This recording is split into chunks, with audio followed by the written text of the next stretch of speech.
El doctor Joel obtuvo su título de licenciado en física en el año 2022 y el grado de maestría en física en la Universidad Autónoma desde San Luis Potosí en el año 2004. Desarrolló investigaciones teórico-experimentales en nanomagnetismo y electrónica de spin en el Laboratorio de Física de los Materiales de la Université de Lorraine en Francia, en donde obtuvo su grado de doctor en física. Esto fue en el año 2008. Posteriormente, el doctor Briones realizó estancias postdoctorales en el Instituto de Física de la Universidad Autónoma de San Luis Potosí y en el Centro de Desarrollo de Nanociencias y Nanotecnología en Chile, del 2010 al 2014, en las áreas de caracterización y modelo de silicio de sistemas nanoestructurados. Fue investigador responsable del proyecto Fondesit, propiedades magnéticas y transporte electrónico dependiente de spin en nanoestructuras magnéticas mediante sistemas autoorganizados y coinvestigador del proyecto financiado por el gobierno de Estados Unidos. Del 2014 al 2017 fue profesor asociado en el Instituto Tecnológico de Estudios Superiores de Occidente, en donde coordinó el laboratorio de nanotecnología. En el mismo periodo formó parte del grupo del proyecto Nanoantenas Termoeléctricas con alta eficiencia con el aprovechamiento de energía solar del Fondo Sectorial de CONACYT, de la Secretaría de Energía. Desde el 2017 es investigador por México, comisionado por el CIO, en donde fue responsable técnico en la sede CIO del proyecto Fordesit, generación de plataformas tecnológicas basadas en microdispositivos para el sector industrial de los estados de Aguascalientes, Guanajuato, Puebla, Querétaro y San Luis Potosí. Te agradecemos mucho, Joel, y Muchas gracias. Buenos días, feliz años a todos. Entonces vamos a empezar porque es una cantidad algo amplia de, de material. Eh, Seguramente el almacenamiento magnético es de los sistemas que vienen a la mente cuando uno habla de nanoestructuras magnéticas. Al interior de estos sistemas se encuentran pues sistemas de multicapas de que puede ser de 15 a 20 multicapas extremadamente delgadas, estructuradas de una forma pues bastante compleja actualmente. Y históricamente se han aprovechado una relación entre la resistencia y la magnetización, efectos como la magnetorosis gigante o las junciones magnéticas son usadas en este tipo de sistemas. Menos conocido son sistemas de almacenamiento de información a base de propagación de paredes de dominios magnéticos, lo cual ha sido patentado por IBM desde hace ya un tiempo por Stuart Parkin, quien actualmente es el director del Max Planck, hasta donde que todavía dirige el Max Planck. Bueno, ese tipo de comportamiento tiene aplicaciones, por supuesto, al sensado en general, incluyendo aplicaciones para sensado biológico. Otros sistemas menos conocidos es el uso de sistemas magnónicos para operaciones lógicas y ingeniería. ¿Que no escuchan? Ingeniería de microondas, sí, ingeniería de microondas. No voy a detenerme mucho aquí en esta manera de introducción. Esto pretende ser una serie de seminarios en general sobre nanomagnetismo y electrónica de spin, entonces vamos a ir abordando sistemas poco a poco a través de los meses o de las semanas. Y por supuesto, uno de los temas más actuales es la relación que existe el comportamiento resistivo magnético y el calor a través de lo que se conoce como spin calor electronics, donde por supuesto el calor es inducido vía láseres. ¿Ok? Bueno, las palabras clave para este seminario son estas que aparecen por aquí. El seminario pretende, bueno, no pretende, sino más bien voy a tratar de dar un enfoque didáctico. No todo el mundo aquí es del área de ciencia y matemáticas, tenemos formato background no bastante amplio. Entonces la idea es que, pues, compartir un poquito para todos. Bueno, vamos con unas definiciones.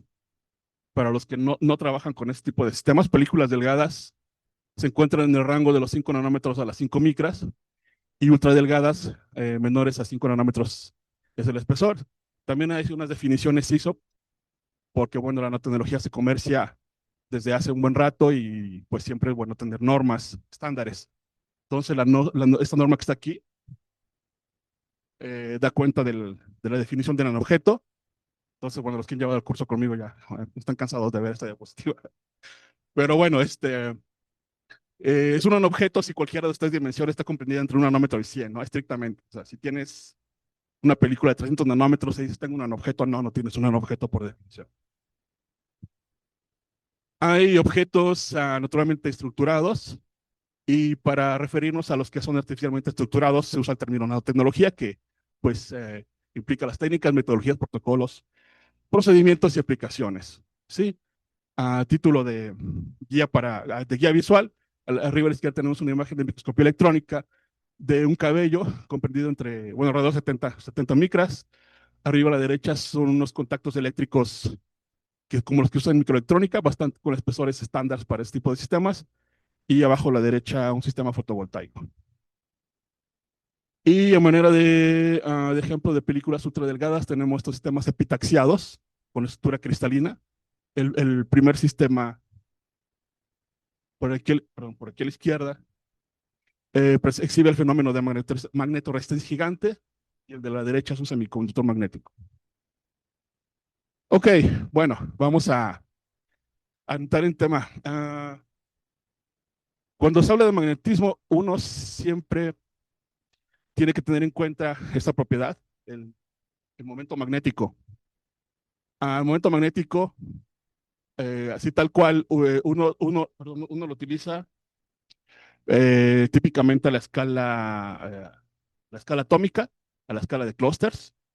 El momento magnético en ese tipo de sistemas, pues hay gente que hace toda una carrera realizando cálculos de momento magnético de esos sistemas, típicamente usando, bueno, calculan la densidad de estados resuelto en spin, obtienen las poblaciones con speed up, speed down, toman la diferencia, multiplican por el magnetón de Bohr y tienen el momento magnético, ¿no?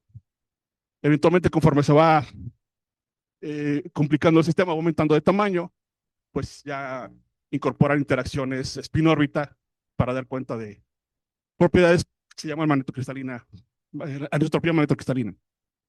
En fin, ya de forma un poco más macroscópica, uno más bien utiliza una unidad intensiva que es la magnetización, que típicamente es la suma de todos los momentos magnéticos de los átomos dividida por el volumen. Entonces, la escala microscópica es el tipo de definición que utilizamos. Ok, pero ¿cuál es el origen del momento magnético? Típicamente ah, hay dos. El primero es un poquito más intuitivo, entre comillas, porque tiene similitudes con una corriente electrónica circulando en un loop. Sí, en algunos cursos de electro pues, hemos hecho los cálculos de este momento. Ese tipo de momento es el momento magnético orbital. El de la derecha, si bien el nombre lo aprende desde la secundaria, el punto es que no es una, no es una cantidad trivial. De hecho, es una cantidad que resulta naturalmente de la versión relativística de la mecánica cuántica desarrollada por Paul Dirac. O sea, de ahí resulta, ¿no? Estos estados y además esa teoría, entre otras cosas, pues predice la existencia de antimateria, etcétera. Entonces, estos dos entes son la base del magnetismo. Todo el magnetismo tiene que ver con esto. Ahora, ¿cuál es el problema? Uno de los problemas del micromagnetismo en general es que, bueno, si uno tiene una estructura, por ejemplo, de estas dimensiones, 10 por 5 por una micra de hierro, ¿cuál es su estado magnético? En donde estado magnético significa cuáles son las orientaciones de cada una de las regiones, que lo conforman. Si, dado que la magnetización es un vector, si la suma vectorial de esta es cero, pues entonces está desimontado. En el caso más extremo, todas las magnetizaciones orientan en la misma dirección y se dice que el sistema está en saturación.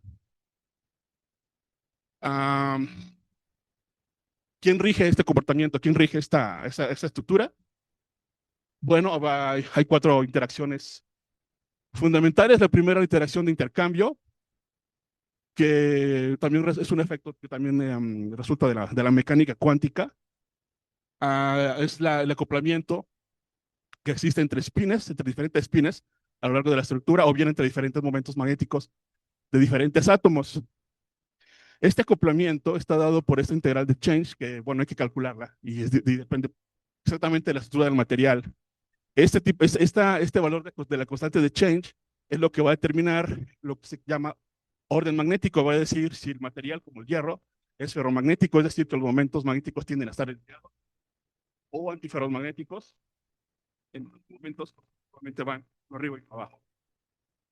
Otro tipo de, otro tipo de interacción, que también son interacciones cuánticas, es el acoplamiento spin-órbita.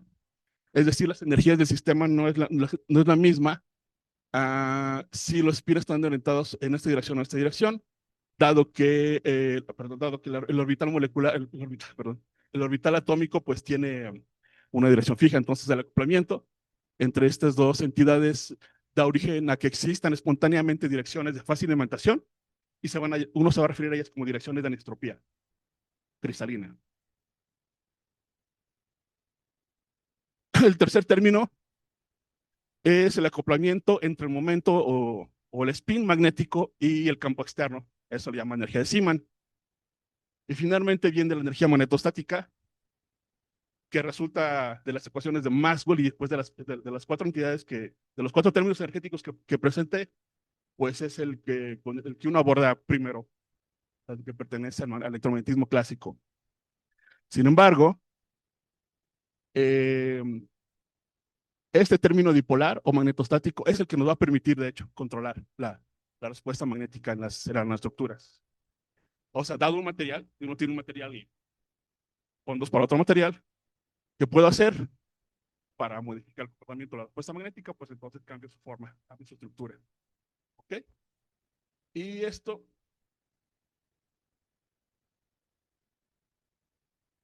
resulta porque las ecuaciones de Maxwell predicen que si esta es una estructura magnética, una estructura, perdón, y espontáneamente apareciera una magnetización en esta dirección,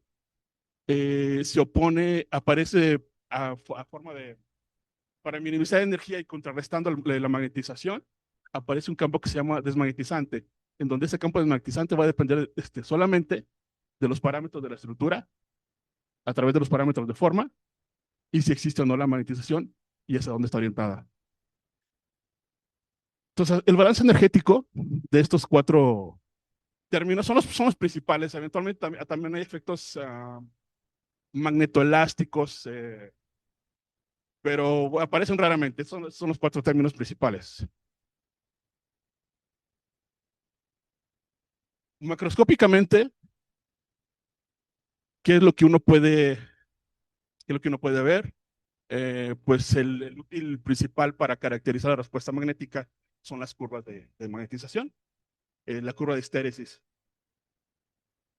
Entonces, por ejemplo, este estado sin emanación correspondería a este punto. Uno aplica un campo magnético, digamos, aquí a la derecha. Y mientras más intenso, ese término de Zeeman es el que va a favorecer sobre los otros tres términos energéticos y la magnetización va a llegar a la saturación en ese sentido. Si uno invierte el campo, ese estado saturado se rompe en dominios, separados por pares de dominios, y ya hasta que la magnetización queda apuntando en la otra dirección totalmente. Un paper muy, muy, muy, muy elegante de Russell Corbin, que en la época trabajaba en el Imperial College, es en donde fabrica vía litografía electrónica estructuras de un mismo material, que es una aleación de níquel-hierro en proporciones 19:81, conocida como permaloy. Entonces usa el mismo material, el mismo espesor, me parece que son 10 nanómetros, no recuerdo exactamente, y lo que hace es que vía litografía electrónica les da diferentes formas. Triángulo, rectángulo, da prueba como unas 15 20 que me las pongo todo aquí.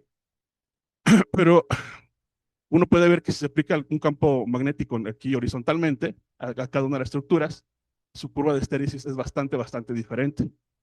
Exhiben comportamientos que van desde un alto campo coercitivo, que es una característica que sirve para grabar información, o bajo campo coercitivo y alta respuesta magnética, que sirve para sensores, ¿sí?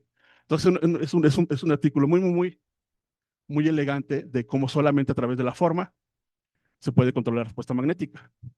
Aquí está, este código de colores corresponde justamente el amarillo. Hard significa que es una dirección de difícil implementación. Si yo aplico el campo magnético en esta dirección, va a costar muchísima energía estructurarlo. En cambio, si aplico el campo magnético a lo largo de esto que está marcado en oscuro, va a ser muy fácil que se imante.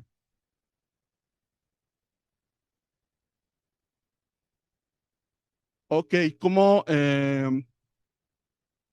podemos fabricar estructuras magnéticas? Pues hay, como en otras ramas de micronanotecnologías, están los enfoques bottom-up, es decir, a partir de abajo, a partir de elementos individuales, átomos, moléculas.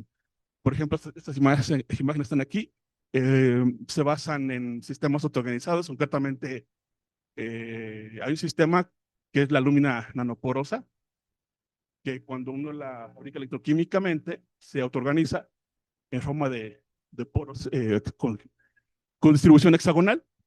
Y bueno, estos poros se han usado como templates en el magnetismo, se usan ahora en otras áreas, pues para depositar materiales magnéticos mediante diferentes técnicas. Por ejemplo, son ALD, estos alambres están depositados, aquí simplemente comillas, se deposita una película de cobalto platino y se forma un sistema que se llama antidots.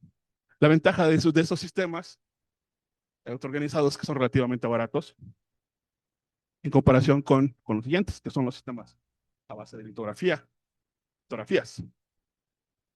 La litografía, pues, es el inverso, partimos del material masivo y reducimos su escala a través de una combinación de litografías con grabados químicos o físicos.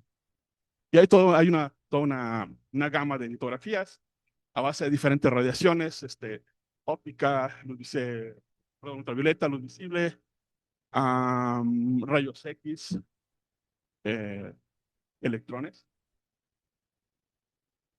Y bueno, justo ahora voy a hablar un poquitito en detalle perdón.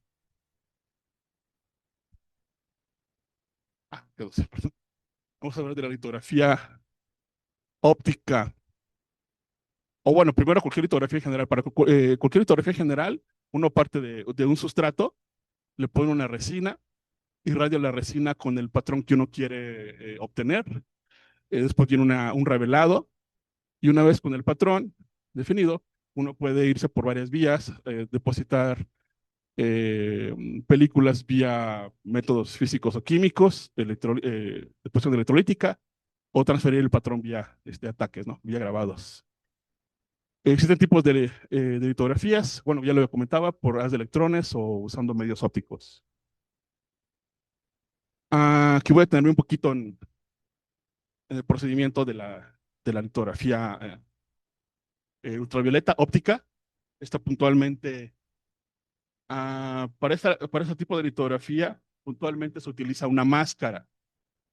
Sí, dado que es una exposición de luz, un solo frente de luz, entonces uno ocupa una máscara que puede ser positiva o negativa, dependiendo de qué región permite pasar la luz ultravioleta.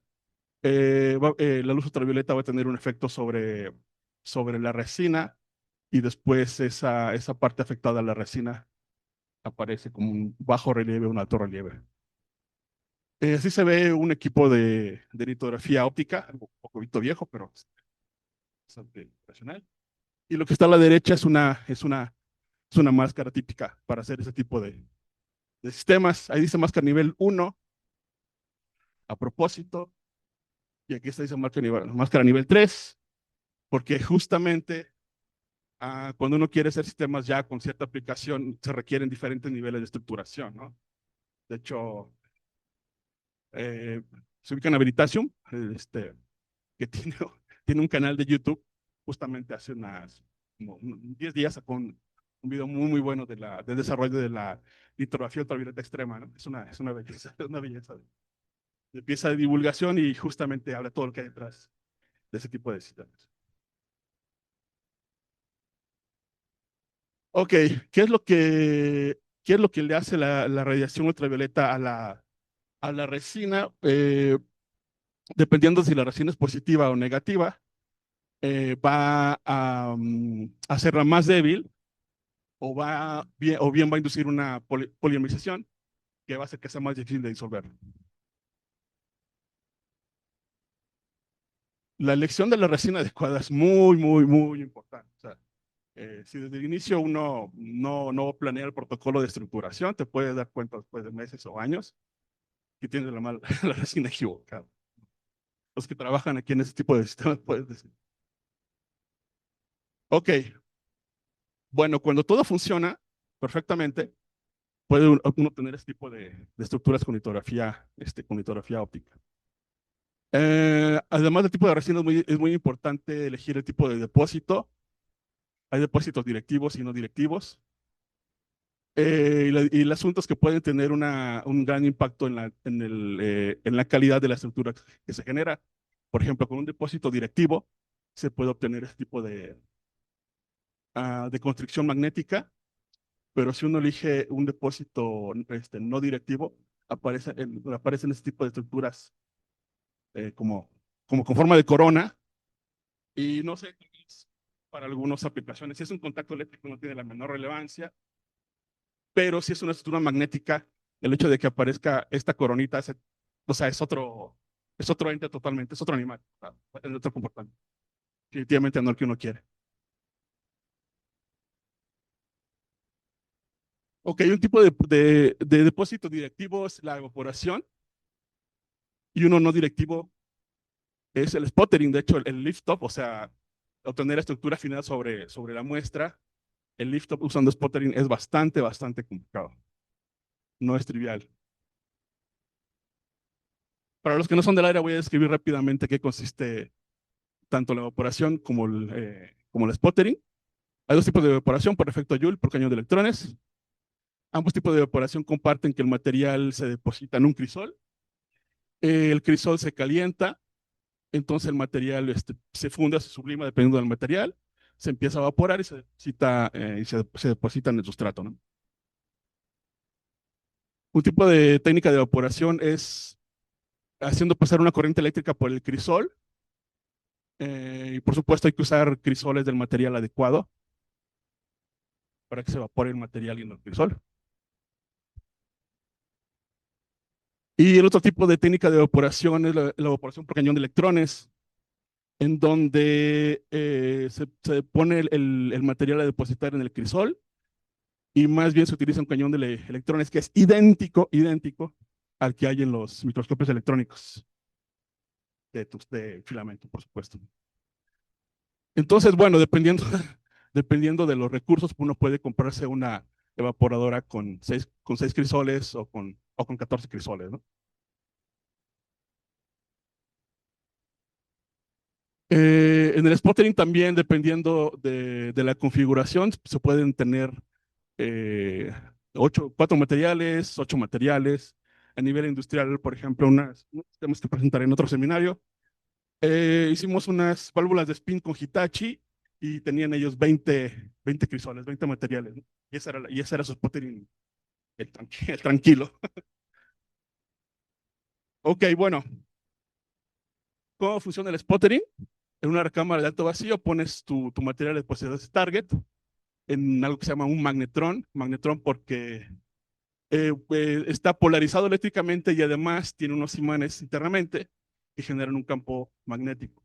Se inyecta argón, ya sea mediante una fuente RF o una DC, el argón se ioniza, queda cargado positivamente, entonces tanto por la carga como por el campo magnético es atraído hacia el cañón y por intercambio de momento lineal, el argón hace una devastación, el plasma de argón hace una devastación del material, este sale inyectado y se deposita en el sustrato.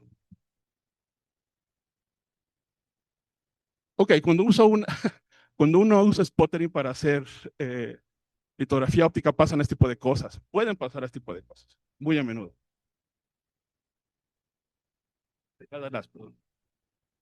Quedan pegadas las estructuras, no se realiza bien el procedimiento de lift-off. digamos, un procedimiento estándar de revelado es dejar la muestra en un removedor de resina y baño ultrasónico, pero pues es un procedimiento bastante pues salvaje y llevar ese tipo de resultados.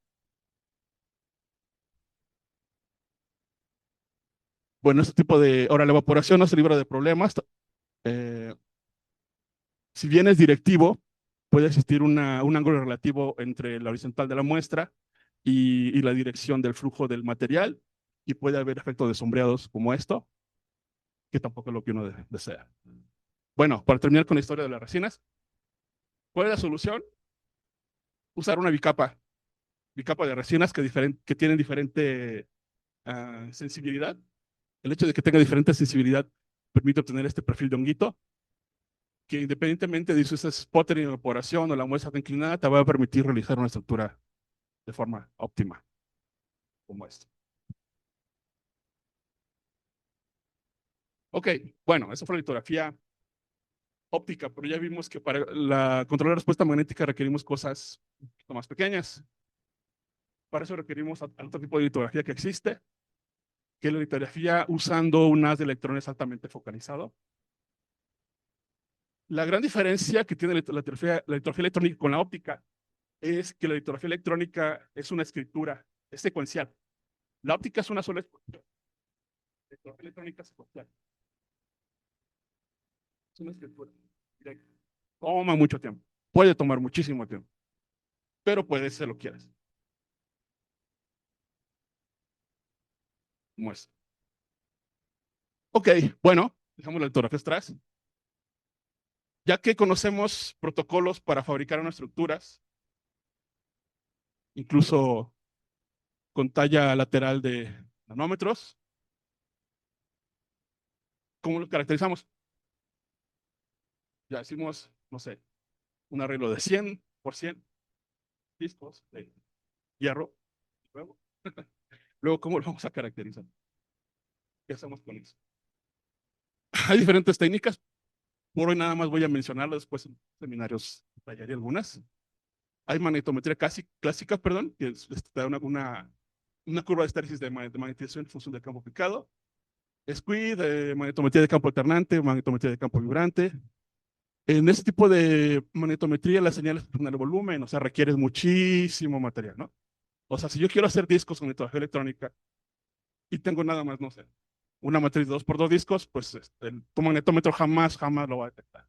Lo estás obligado a hacer miles o cientos de miles. Entonces, no buena idea. Hay otro tipo de instrumentos, como el efecto Kerr magneto-óptico, en donde básicamente se irradia el material, más bien se hace incidir un haz polarizado, y el haz que se refleja, tanto la intensidad del haz reflejado como la polarización del haz reflejado, dependen de la magnetización de la muestra. Esto te da una información útil. Hay grandes instrumentos.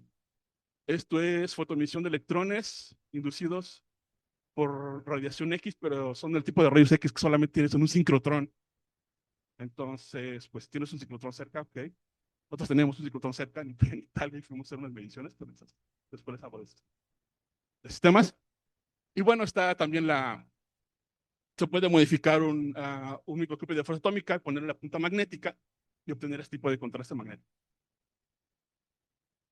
Bueno, de lo que voy a hablar hoy es más bien caracterizar la, mm, caracterizar el estado magnético, la distribución de la magnetización a lo largo de la estructura, pero usando como sonda el valor de la resistencia. ¿Sí? O sea, yo aplico un campo, varío el campo sobre la estructura y va a haber un valor de la resistencia que va a corresponder exactamente al estado magnético. Es impresionantemente fino la correlación que hay. Entonces, hay diferentes tipos de efecto magnetorresistivo. Ahorita vamos a ver el más tranquilo, que es la magnetorresistencia anisotrópica, pero los más complejos, hay más complejos como la magnetorresistencia gigante o magnetorresistencia túnel, cuyos descubridores pues, han sido merecedores del premio Nobel. Ok, vamos a usar las técnicas de estructuración para inducir una dirección preferencial de magnetización, es decir, una anisotropía inercial. Y vamos a caracterizar el estado magnético a través de mediciones de resistencia, presencia en el campo. ¿De eso se trata? Entonces, las propiedades electrónicas van a depender del estado magnético, de la distribución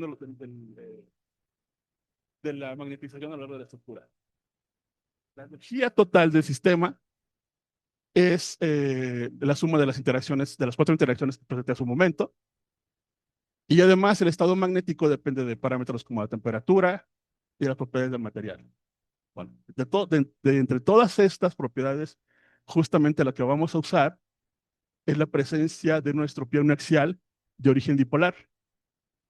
Es decir, a través de la interacción modulando la estructura, la forma de la estructura, vamos a controlar la energía dipolar y eso nos va a permitir controlar la dirección de la magnetización y nos va a permitir controlar la respuesta eléctrica.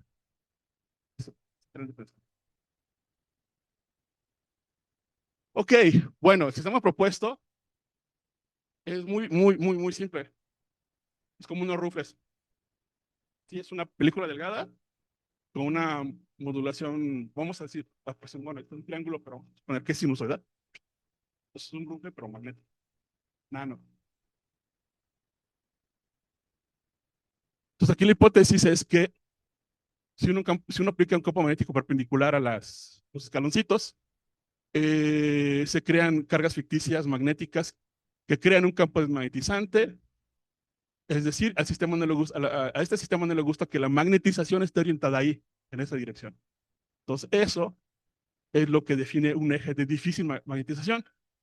Por el contrario, a lo largo de la línea de los rufles, la magnetización va a querer orientarse espontáneamente porque es una dirección de mínima energía. ¿Sí? Entonces, al hacer los ruflecitos, no vamos va a ser muy difícil magnetizar en esta dirección y va a ser muy fácil magnetizar en esta dirección. Es decir, una anisotropía, un axial. Ok, ¿qué hacemos? Primero hacemos las líneas por litografía electrónica. El patrón lo definimos en un material, creo que es de aluminio. Después, el patrón, que ahora son líneas de aluminio, lo usamos para hacer un grabado físico. El grabado físico, en las partes donde está el aluminio, protege al sustrato, y donde no, pues no lo protege.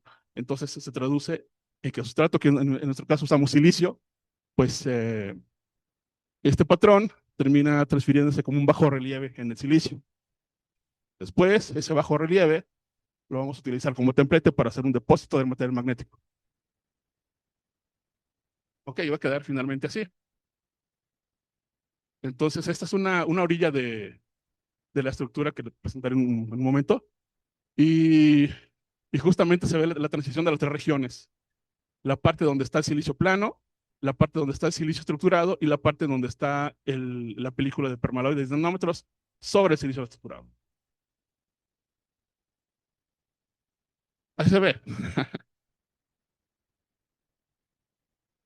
¿Para qué quería esas cruces con litografía óptica? Ah, pues las quiero porque ah, imagínate que te dan una muestra de silicio con nanoestructuras, no sé, una oblea, que tiene una estructura hecha por litografía. ¿Cómo las encuentras, no? O sea, puedes pasar un buen rato o no, tratando de encontrarlas y nunca las vas a encontrar. Entonces siempre es bastante inteligente poner cosas de referencia. Ahora, pues, bueno, vamos a una vez bien las cosas, ¿no? Tomas tu oblea de silicio y lo primero que haces es pones un sistema de referencia, que en este caso son crucecitas con números. Y luego aprovechas eso, esas estructuras numeradas, y justamente ahí haces tu litografía electrónica. O sea, estas líneas, tanto bueno, estoy atado un poquito, pero dice aquí en la parte, en la estructura de arriba dice líneas horizontales, en la estructura de abajo dice líneas verticales. ¿Ok? Y bueno, entonces primero litografía óptica para las cruces, después litografía electrónica para la estructura, el rufle magnético, y luego viene una segunda litografía óptica para poner encima los contactos de medición, para hacer mediciones en 4 puntas en presencia de un campo magnético que está variando.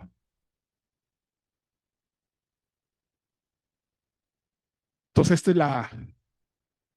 es básicamente el experimento, una estructura que no tiene una estructura plana que no tiene ninguna modulación, una estructura con modulación en esta dirección y otra estructura con modulación en la dirección perpendicular. Y vamos a tratar de controlar la dirección de periodo y la amplitud de esas estructuras para hacer mediciones en 4 puntas. Ok, bueno. Entonces ya está el sistema magnético con los contactos eléctricos para poder hacer mediciones de magnetoresistencia. Entonces, el tipo de magnetoresistencia de medición que se utilizó aquí fue la magnetoresistencia anisotrópica, que se comporta de esta forma. La resistividad de cada elemento va a depender la resistividad de cada elemento, perdón, va a depender de la orientación relativa entre la corriente y la magnetización. La resistencia del elemento va a ser mínima cuando la corriente y la magnetización son perpendiculares y va a ser máxima cuando son paralelas. Ok, antes de mostrar las mediciones, dices, bueno, ¿y cómo voy a modelar eso? ¿Cómo voy a modelar eso? Vamos a simplificar nuestra ecuación de la energía. Vamos a suponer que esa estructura es monodominio. Pues, ¿qué es un macroespín? ¿Qué es un solo spin? Vamos a olvidar, no vamos a permitir que su magnetización internamente tome otras direcciones. Vamos a suponer que está bloqueada su magnetización. Eso significa monodominio, o sea, un macroespín. Entonces, la interacción de change no va a jugar.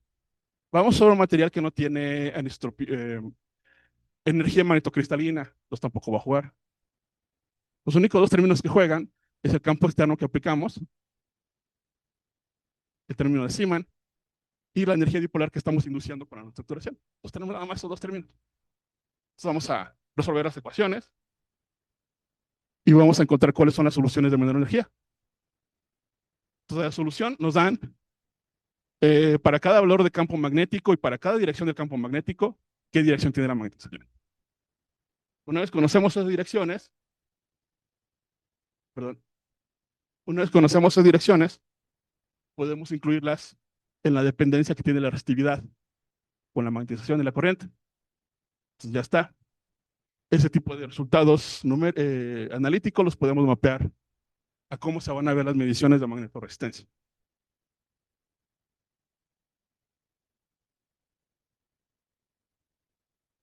Entonces, efectivamente existe una anisotropía uniaxial. Aquí en esta dirección, las mediciones se van a ver así.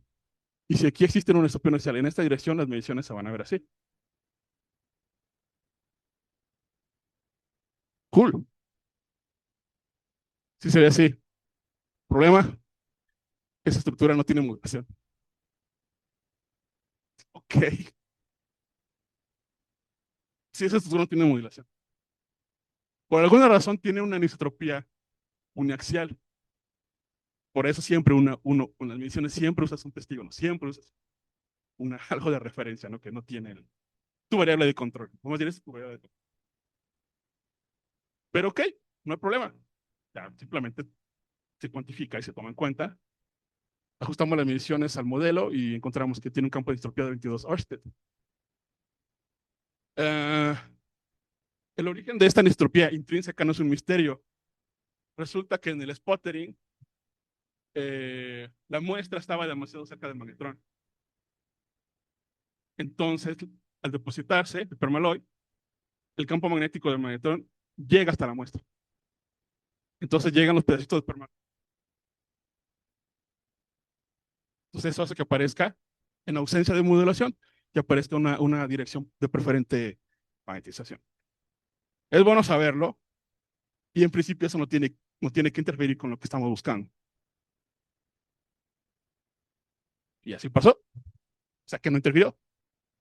Entonces, esto en rosa la anisotropía intrínseca, la roja la anisotropía inducida por la modulación, y en el caso a 90 grados, la forma de la curva efectivamente constata que se obtiene una dirección inercial en esta dirección. Entonces, nada más para resaltar este resultado, independientemente de lo que pasa con la anisotropía intrínseca, tienes en una misma región del espacio,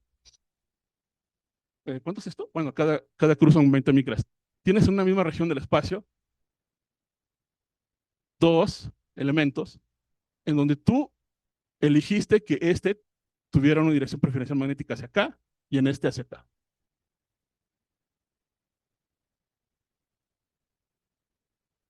Y bueno, esta gráfica muestra la dependencia del campo de anisotropía o de la magnitud de la anisotropía para cada uno de los parámetros. Sin embargo, la parte interesante es la siguiente. Ok, ya podemos controlar la respuesta magnética.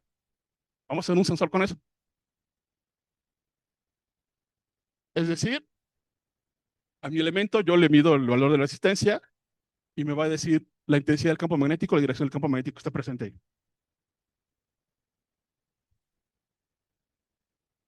Entonces, una forma de hacerlo es usar exactamente este tipo de mediciones. Si bien la gráfica es simétrica, la respuesta no es necesariamente lineal. En cambio, si medimos el voltaje, en lugar de medirlo aquí, lo medimos aquí, en ese mismo tensor solamente estamos midiendo otra columna, y a esta columna se le llama efecto Hall planar. Entonces, este tipo de respuesta sí es lineal y sí es reversible. Bueno, entonces vamos a colocar dos elementos en donde vamos a elegir que la anisotropía inducida por la modulación, una está en esta dirección y otra está en esta dirección, de tal suerte que este va a medir el campo magnético que va para acá y este va a medir el campo magnético que está para acá.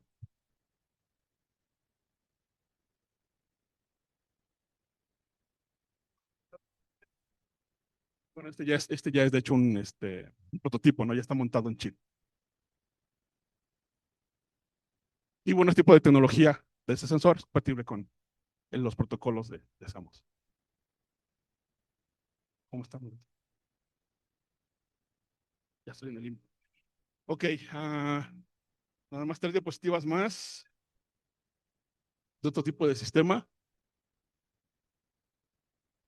Bueno, el sensor, la anisotropía inducida usando litografía electrónica y óptica, pues funciona y todo, pero es bastante compleja, ¿no? O sea, es algo que sí es escalar industrialmente, de hecho, pero bueno, son muchísimos pasos. Entonces, una forma alterna, casual, que cuando llegué a hacer mi postdoctorado a la Universidad de Estado de Chile, resulta que a unas puertas estaba la oficina de un investigador que se llama Enrique Cerda, quien acaba de sacar una serie de Physical Review Letters y Nature por sus estudios sobre las arrugas, la formación de las arrugas. Y a mí se me hizo interesante. Dije, ¿qué? ¿Y qué tan? ¿Y cómo son las arrugas? Pueden ser en cualquier dirección, pero eventualmente digo, pueden ser eventualmente, ¿puedo hacer una dirección? Sí, puede ser una dirección. Yo, luego, ¡ting! Pensé, anisotropía. Entonces resulta que si tienes no sé, un material como PDMS, le aplicas una deformación, o sea, los tiras en una dirección, depositas una película metálica y luego liberas la tensión, aparece una corrugación. Y justamente sus trabajos demostró con la dependencia los parámetros de la corrugación, la amplitud y la longitud de la corrugación, en función pues del módulo Young de cada material y el strain, y la deformación, ¿no? Entonces dije, ok, entonces implementamos un protocolo para, en este caso, depositar una película de plata bajo estrés en PDMS para obtener la corrugación.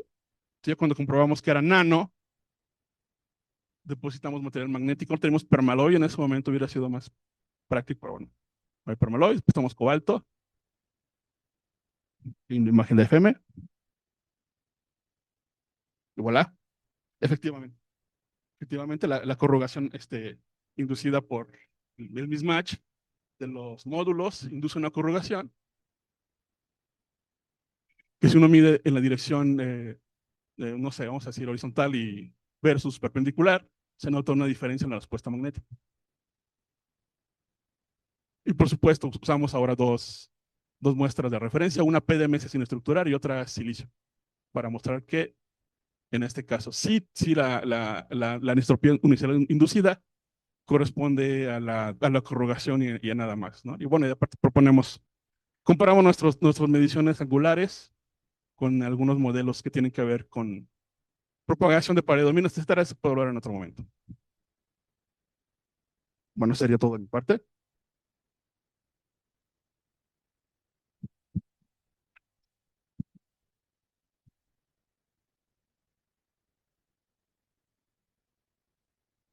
Muchas gracias, Joel, por tu presentación. El espacio se abre para preguntas. No sé si alguien tenga alguna pregunta.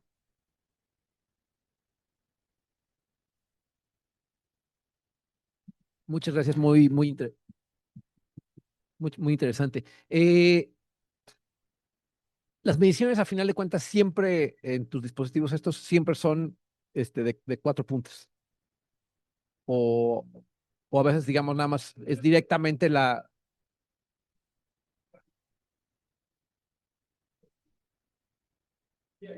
Ok. Ujú.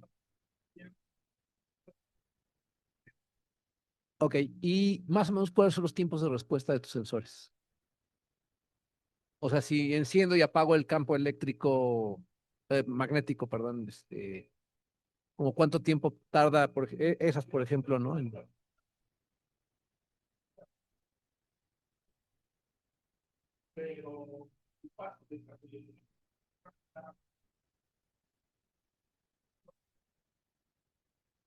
Ok. Tú estás hablando de segundos, digamos, no son respuestas rápidas.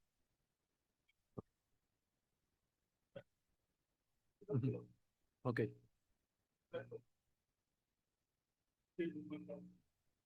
Sí, o sea, si yo apago el campo magnético, ¿cuánto tarda esta cosa en darse cuenta? O si lo enciendo, ¿cuánto tarda en darse cuenta también? Está ahí. Ok, gracias.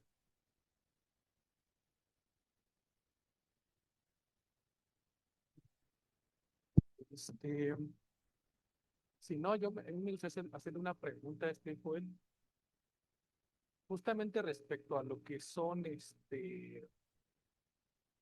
los depósitos, cuando hablaste de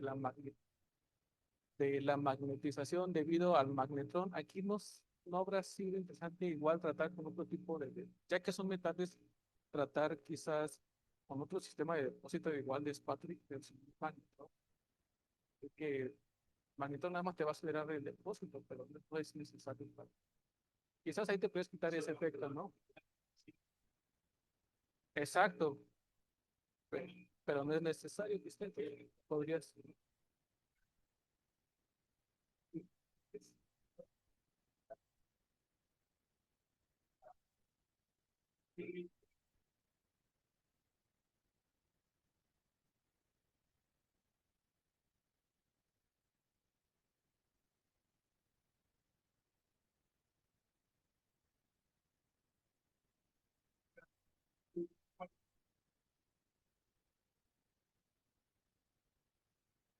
Pero, pues, sí.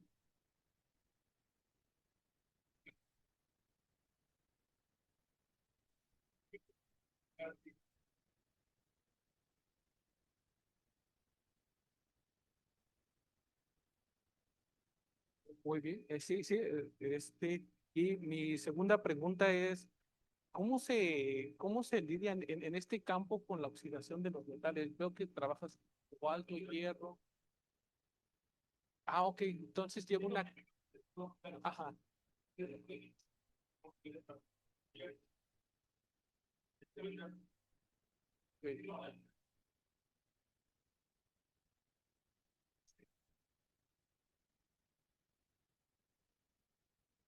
Muy bien, muchas gracias. ¿Alguna otra pregunta? Muy bien, entonces voy a proceder a leer la constancia que entrega la Dirección de Investigación. Entonces, el Centro de Investigaciones en Óptica otorga la presente constancia al doctor Joel Briones, que avala su participación en el seminario de investigación con la ponencia titulada Nanomagnetismo, control de las propiedades magnéticas en películas delgadas vía modulación topológica. Le agradecemos mucho. Y te esperamos.